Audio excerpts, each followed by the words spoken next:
Hello, I'm Darin Gregory. I'm a physician at Moreland OB-GYN, and today I wanted to talk to you a little bit about respiratory viruses. It's cold and flu season, and we're getting lots of calls about different symptoms that patients have, as well as a lot of questions about the new coronavirus that people are hearing about in the news. We'll start with that, since it's a hot topic out there. The coronavirus is a new virus that has emerged in mainland China and is spreading through the population there. It's affected close to 100,000 people that we're aware of, and there have been almost 2,000 deaths associated with this new coronavirus. It's not circulating in the US at this point. The 15 cases that have been isolated here have all been direct contacts or people that recently have traveled from mainland China. The biggest symptoms that we are watching for as we continue to keep track of it are what we call lower respiratory symptoms, pneumonia-like symptoms, cough, shortness of breath. Those are the big symptoms that you should look for.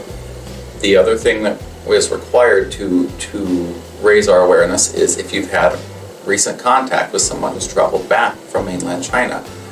Again, that's the area where we see this virus circulating. This is changing continually. The CDC is updating their recommendations almost on a daily basis as more information comes in and details emerge about this. The biggest thing we're telling patients right now is to monitor your travel plans. Again, check the CDC website. They update those recommendations daily. Right now, the only travel restriction we're seeing is travel to mainland China, but that may change over time. So if you are going to be having travel, keep a close eye on those sorts of things. The other big question we get is about pregnancy. What specific factors should we take into account for pregnancy? And right now we don't have any specific information regarding pregnant women. This, again, like everything else, will probably develop over time, but right now we just don't have that information. There isn't a vaccine for this, and the treatment for it is just supportive care. It's mainly for patients that have pre-existing conditions such as diabetes or lung disease. Those patients are often hospitalized because they need more advanced care. Again, this information is coming out on almost a daily basis, so we will be updating you as soon as it comes out to us. And if you have questions, we encourage you to reach out to your OB-GYN, specifically if you're concerned about pregnancy. What I would actually like to talk to you more about is a much more important virus that's going around right now. In the US alone, it's already infected about 26 million people. There have been about 250,000 people hospitalized from it, and there's actually been almost 14,000 deaths from influenza virus in this year alone in the US. It's an important topic that we talk to all patients about, and it's important for you to take steps to prevent you and your family from contracting it. Influenza virus usually presents with symptoms of fever, cough, headache, body aches. Those are the big symptoms that most patients will call when they get this. So who's at biggest risk for influenza? It's the elderly, the very young, people with pre-existing health conditions, and the most important one for us at Moreland OB-GYN, pregnancy. Pregnancy is a unique situation from a healthcare standpoint, and the body doesn't handle viruses the way it does when you're not pregnant. Pregnant women are at significant risk for hospitalization, for needing to be admitted into the ICU, and unfortunately, pregnant women are one of the groups that die from influenza. That's why we feel it's so important to take every precaution to prevent you from getting it. The biggest single act that you can do to prevent yourself from getting influenza is to get the vaccine. I know it's not perfect. It doesn't prevent every case of influenza. This year our vaccine is about 60% effective, but that's a 60% reduction in you having a serious medical condition, so that's why we want you to have it. The vaccine is perfectly safe.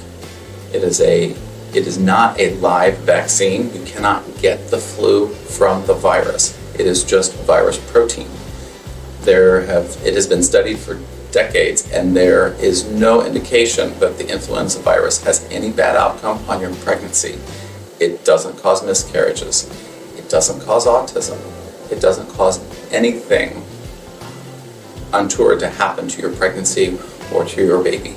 The vaccine generally is recommended to be given at the start of flu season in October.